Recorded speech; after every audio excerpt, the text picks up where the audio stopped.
There's been a great deal of discussion, confusion, and misinformation surrounding the legality of the off-road community using the so-called LAD and RR frequencies while traveling the backcountry. Many of our SARC basic class students take the course to become certified and are under the impression that having an amateur radio operator certificate gives them legal access to LAD and RR frequencies with amateur equipment. To shed some light on this oft-discussed subject, and perhaps avoid forfeiture of equipment or a fine, this presentation offers an explanation.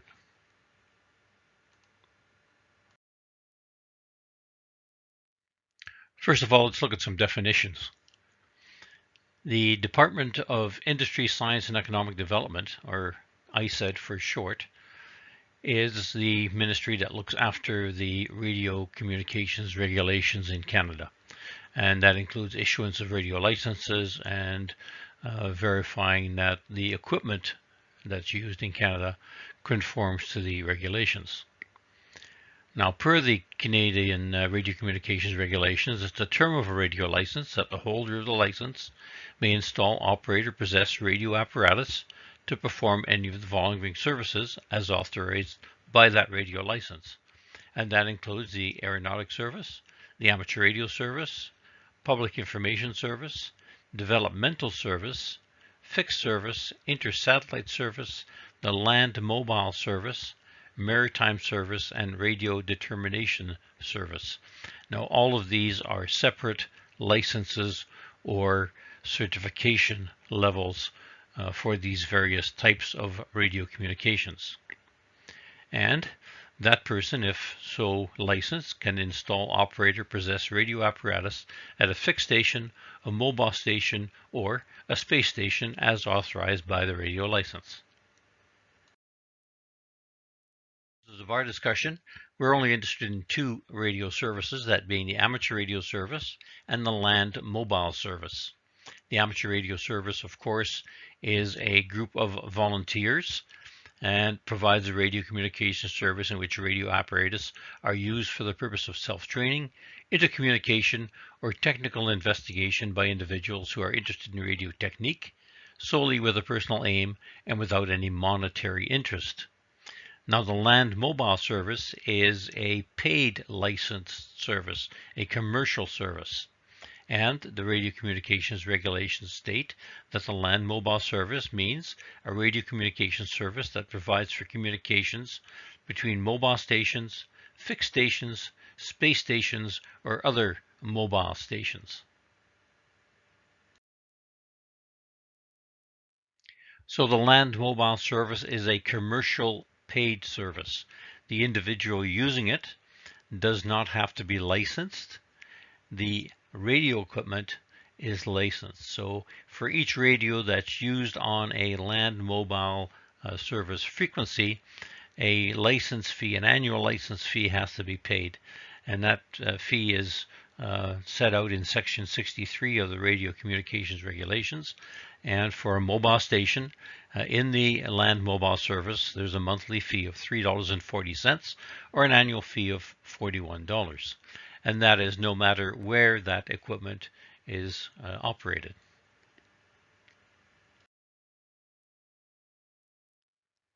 Now, I expect that most of you are already licensed or about to be licensed, but for the purposes of amateur radio certification, the amateur radio service requires the operator to hold an amateur radio operator's certificate.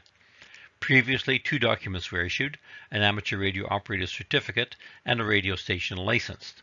But, effective April 1st, 2000, ISED combined these documents into one authorization known as the Amateur Radio Operator's Certificate.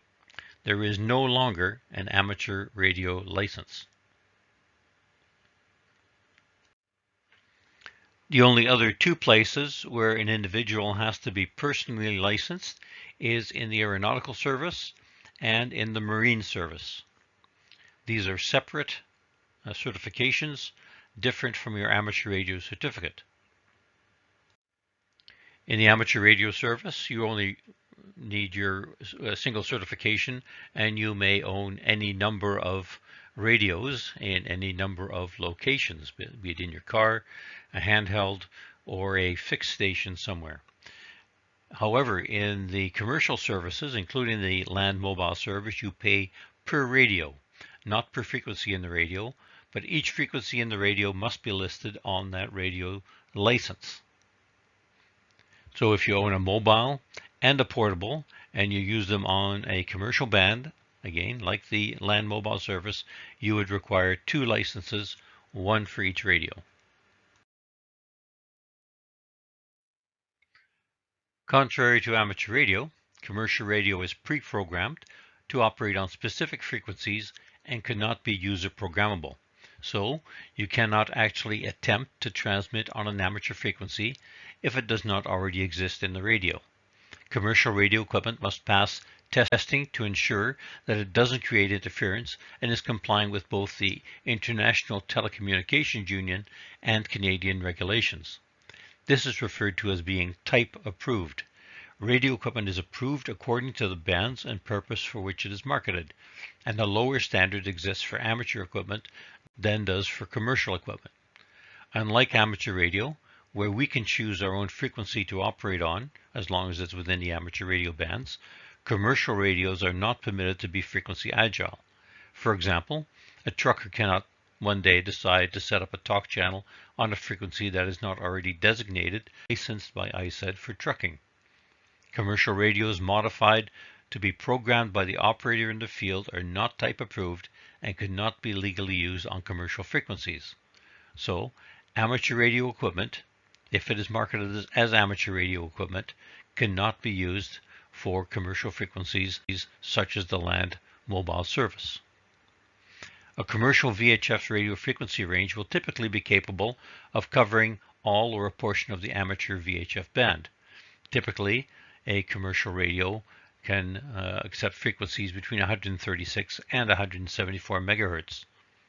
Amateur radio, of course, is 144 to 148 megahertz on the VHF band. The bottom line, therefore, is amateur radio frequencies can be programmed into a commercial radio, but they would have to be programmed in, and the operator licensed to use them has to be licensed for that specific band. So if you are, for example, an off-roader or an outdoors type, and you wish to program in land mobile frequencies, you can do so, but it has to be a type approved radio approved for commercial services.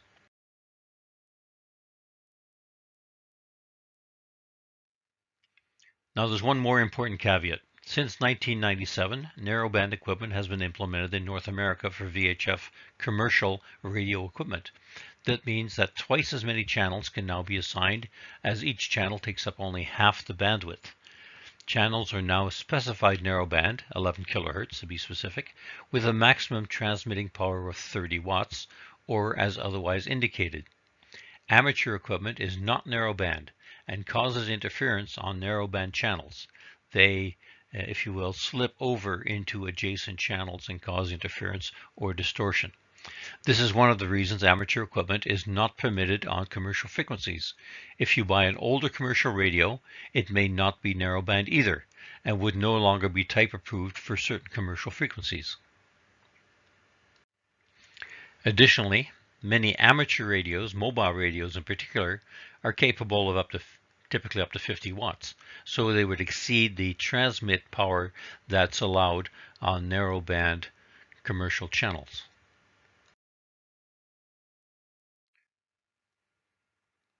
Now, surplus and new commercial radios are readily available and may be programmed and used by amateur radio operators within the amateur bands for which you are certified, if you're an amateur radio certificate holder. If you're an amateur radio operator and have a license for your commercial radio, you can have your commercial frequencies and your amateur frequencies in the same commercial VHF radio. But the other restriction is they must be professionally programmed to avoid errors. Any commercial frequency cannot be programmed by the user unless he is engaged professionally in programming radios. VHF and UHF commercial gear is better quality because they have more stringent specifications than amateur radios and have minimal operator controls for ease of use, typically only an on-off switch, a volume control, squelch, and a channel selector. So amateur radios cannot be used to transmit on commercial frequencies, in part because they do not necessarily meet the specifications for use in the commercial land mobile radio service, and in part because ISED does not want commercial users to be able to program commercial frequencies on the fly, generally assuming that the commercial users are not radio hobbyists and therefore would have no knowledge of the correct programming for a radio. Lastly, it's not illegal to program an amateur radio to receive outside of the amateur radio band, and note I say receive, not transmit, or possess such a radio if you have a license, but it's illegal to use it to transmit outside of the amateur band. Some amateur radios come from the factory able to transmit outside of the amateur band, but this is not ISED approved.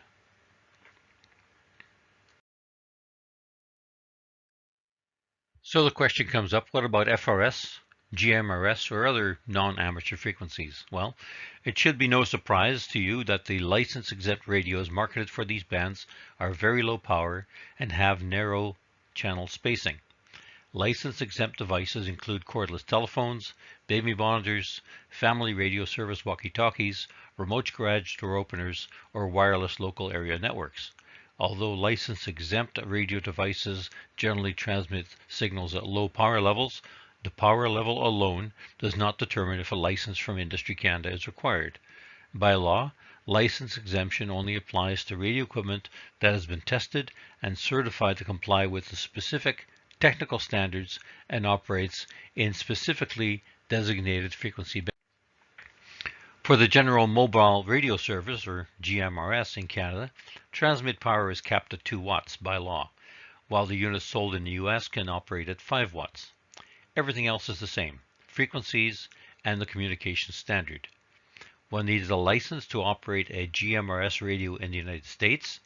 It's easily obtainable and does require a test, but no license is needed in Canada. These devices may not be modified or fitted with different antennas, and it's not permitted for you to transmit on any of these channels with your amateur equipment, as you will far exceed power and bandwidth limits. As with other frequencies, you may monitor them as receive only. So let's look at the applications. First of all, LADD. LADD is Logging Administration Dispatch. In Canada, the LADD VHF channels are originally intended for commercial trucking, general communications in forestry and logging, heavy mining, and exploration and petroleum. They're also known in Western Canada as the OPENs. Their use is governed by Industry Canada and require a license and be compliant type approved radio equipment. Due to the wider availability of low-cost amateur VHF FM radios and the decline of CB radios, recreational users have adopted them for backcountry communications and for those who do not have reliable cellular service, especially survivalists and preppers. They are marketed as an essential communications resource. Users of LADD channels require commercial type-approved equipment and require a corresponding license for their radio, and that is not an amateur radio certificate, to comply with the regulations. Also, in keeping with Spectrum Canada regulations, it's important to note that there are geographic restrictions where LADD channels can be used to prevent interference to adjacent users. ISED has approved 4 LADD channels for radio licensing. Companies or individuals with only 1 or 2 radios no longer have to wait for a letter of permission from an existing radio channel holder in order to license their radios on those channels.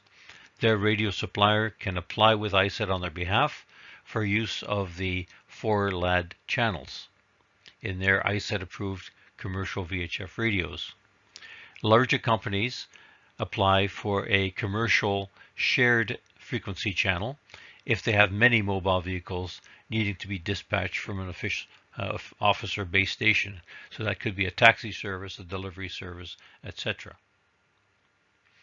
For legacy compatibility, LADD 1 to LADD 4 channels use normal FM with a 5 kHz plus or minus deviation bandwidth, while most other channels increasingly use narrowband 2.5 kHz bandwidth plus or minus. Normal FM has a slightly longer range than narrow FM.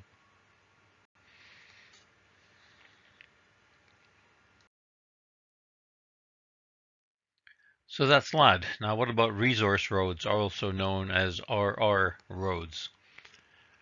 Mobile radio communications on resource roads has been historically highly variable across the province of British Columbia for a multitude of reasons. Road users were required to know unwritten local protocols. Heavy radio traffic caused overlapping calls and interference. Radios had to be reprogrammed to local channels with each location change, and road signage was inconsistent and unclear. So a standard mobile radio communications protocol was developed to standardize and simplify and thus make travel on resource roads safer. This is described in an ICED brochure that's available, known as RR-British Columbia Resource Road Channels.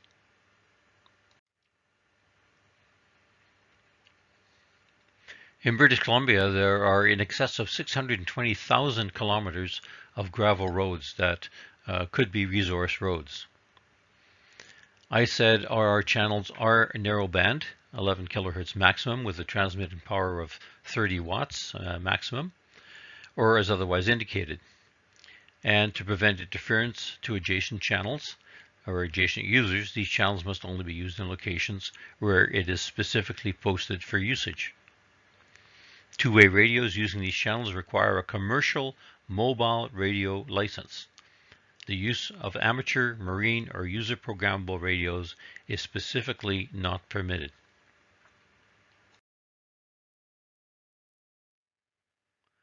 Now, rather than the Federal Radio Communications Act, which still, of course, regulates the use of land mobile devices, the BC Forest and Range Practices Act specifically talks about the use of radios on resource roads.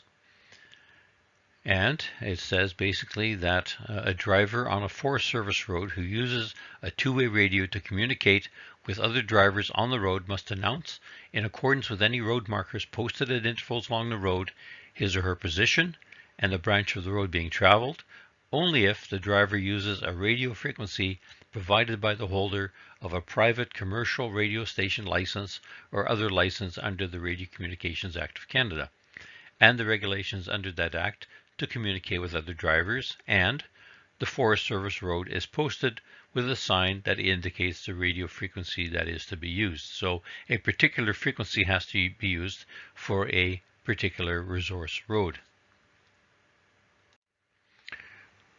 Now this legislation says must announce in accordance with any road markers and appears to make it illegal for anyone without proper communications, for example, a licensed commercial type approved radio with programmed RR channels, to drive on a Forest Service road if marked with RR signage.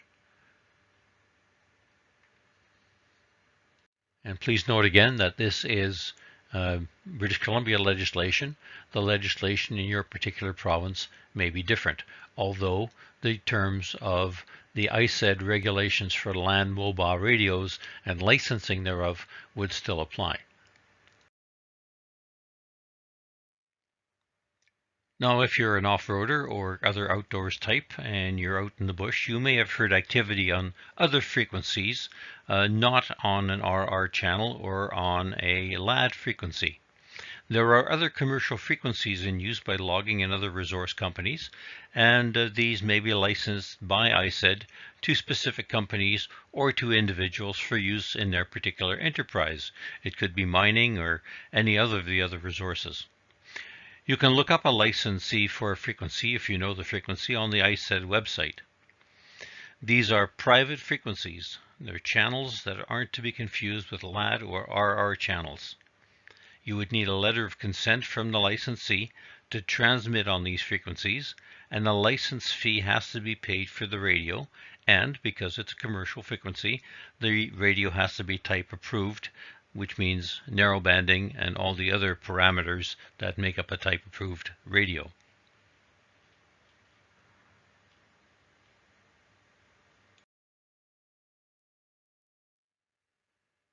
Now there is also a specific piece of legislation under the British Columbia Motor Vehicle Act, Section 12, that says you must not operate a motor vehicle on a resource road unless the driver uses a radio frequency provided by the holder of a private commercial radio station license or other license under the Radio Communications Act of Canada and the regulations under that act to communicate with other drivers, and the forest road, service road, is posted with a sign that indicates the radio frequency that is to be used, and if traveling on a resource road, the vehicle or trailer must have third-party liability insurance of a minimum of $200,000, and proof must be carried and shown if requested by a peace officer or official. So that basically means that your off-road vehicle must be licensed and insured if operated on a resource road. Now note that this is BC Motor Vehicle Act legislation that can be enforced by any peace officer in the province of British Columbia. So it would not necessarily have to be a radio inspector that stops you to check on your equipment. And also a reminder that anyone operating a two-way radio equipment in a vehicle is subject to any applicable distracted driving regulations that may be in force. Now, some additional resource road user safety recommendations, and these can be found on the bcforestsafe.org website. And they state basically that government, in collaboration with industrial and other stakeholders, has moved forward with implementation of standard radio communications protocols on forest service roads and other natural resource roads across the province. Forest service roads with industrial activity and many other resource roads have adopted and are using the standard protocols that include standard signage, dedicated standardized banks of resource road radio channels, and standardized call content and order. The standard bank of resource road mobile channels is available to those with applicable mobile radio licenses for programming at local commercial mobile radio shops. And note again, that is mobile radio licenses, not amateur certificates.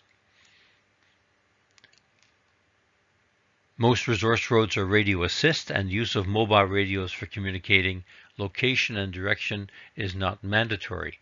Always drive safely according to road and weather conditions, and if using a mobile radio, do not solely rely on the mobile radio communications, recognizing that not everyone has or is using a mobile radio. Most service roads and natural resource roads are radio assisted, but not all roads are radio controlled. Road users are reminded not to drive exclusively according to the radio. Where posted, road users using mobile radios must use the posted channels and call protocols.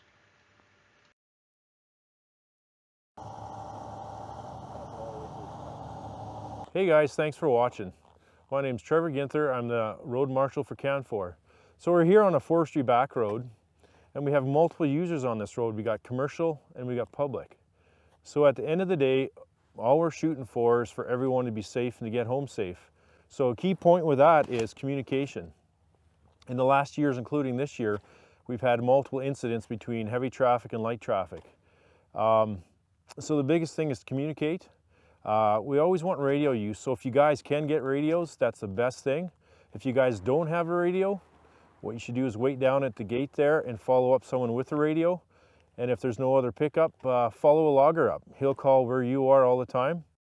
The thing I want to touch on is just to make sure you're on the right RR channel. That's been a big change. We used to go by frequencies. Now everything's covered in RR channels. So when you're going up road, you call all even kilometers. Kilometer 2 up main, that would be going up. That's when your number's going up, going into the bush. And if I'm going to call down, that would be something like calling 7 down main. So the key thing is always calling your kilometers to let the logging trucks know where you are and you know where they are. We're going to have some must call boards up on the road also. And those boards are there because it's blind corners or it's narrow. So at must calls, make sure you call out your kilometer marker. And let's say you hear a truck, you pull over like in a safe location like this. Pull to the front of the location in case there's any other vehicles that need to tag in behind you. Wait for the logging truck to pass. Listen on your radio, continue on, call out where you are. Logging trucks on these kind of roads always have the right of way. They have high center of gravity, the loads are high, so they're gonna travel right on the crown of the road. So you guys are always gonna need to move out of the way. Again, we're here to have a good time in the outdoors, but we just want to be safe and make sure you get home and all our logging truck drivers get home safe also. Thank you. So in summary, when entering onto an active logging road, proceed with extreme caution. Never attempt to pass a logging truck. If it pulls over, it's most likely preparing to meet another truck. Always yield the right of way to logging trucks. There are many wide spots along the way. Anticipate the location of the loaded truck and pull into a wide spot before you meet and wait for the truck to pass. When pulling over into a wide spot, park as far up as possible to leave room behind you for others. Every log truck has radio communications. If you do not have a radio, you are safest to follow behind a log truck and it will call your position for you. If using a radio, call your kilometer locations and indicate whether you are traveling up or down. Always call your location when starting out from the parking lot, starting onto a new road, and at all the must call signs.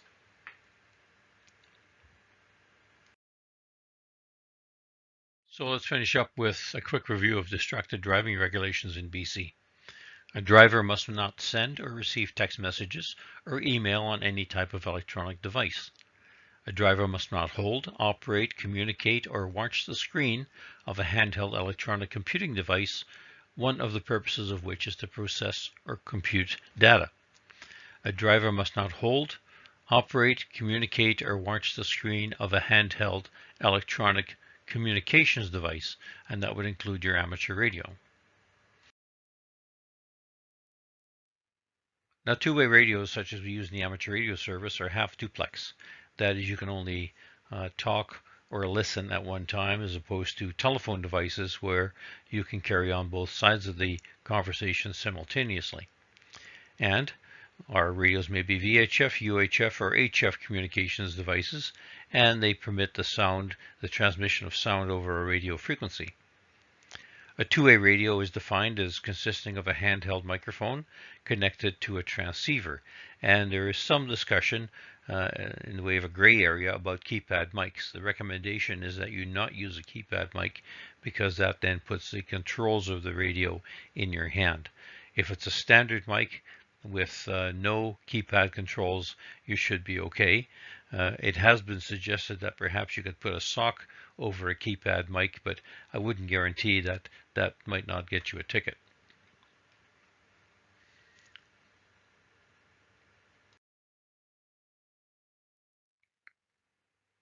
So ICBC, in a brochure that they've issued, has said that a person may use a two-way radio while driving if the transceiver is within easy reach of the driver's seat, is securely fixed to the motor vehicle or worn securely on the person's body in a manner that does not obstruct, and cannot use other radio functions, and I submit that would include the keypad.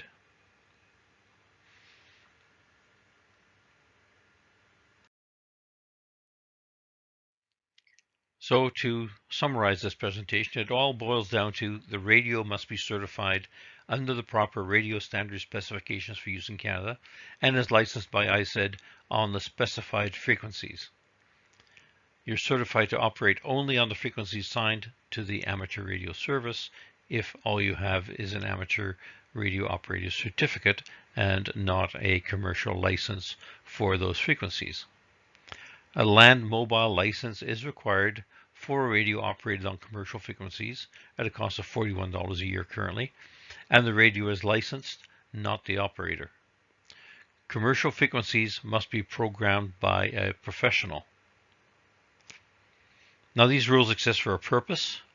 Do with it as you will, but be aware that there is enforcement by both ISED and by peace officers when it comes to the Motor Vehicle Act and any regulations to do with insurance, and you're subject to the penalties if you're caught.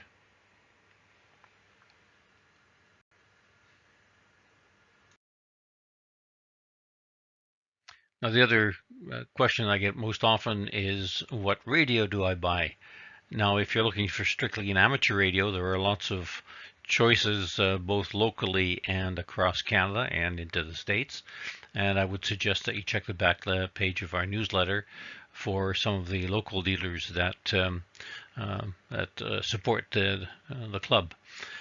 If you are looking for something in the commercial range so that you can legally use them on forestry and resource roads, then one of the opportunities you might have is RHE Radio Electronics in Richmond. They can provide full service as far as providing you with the radio, the antenna, any accessories, and they can program these radios and submit the license application process for you. Here are three portable radios. One is Chinese, the Height, and then there is Kenwood and ICOM, both of which are Japanese-made radios. ICOM, of course, has a local service depot and is one of the premier radios as far as reliability.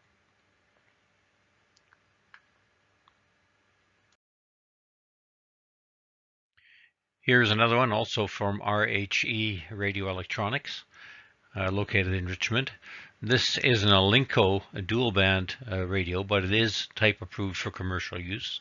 And again, they can give you this package with everything you need to make it legal for resource roads, forestry roads, grapple on-site and highway use. Plus, of course, you can also have them program in your amateur radio frequencies.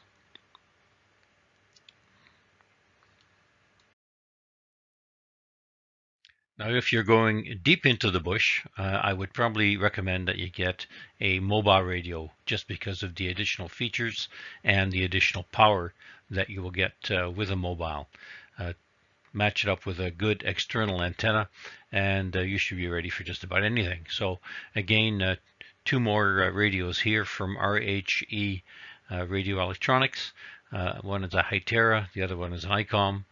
One 256 channel, the other one 128 channels, and again, both legal for off-road commercial radio, and again, they can be programmed with your amateur radio frequencies as well.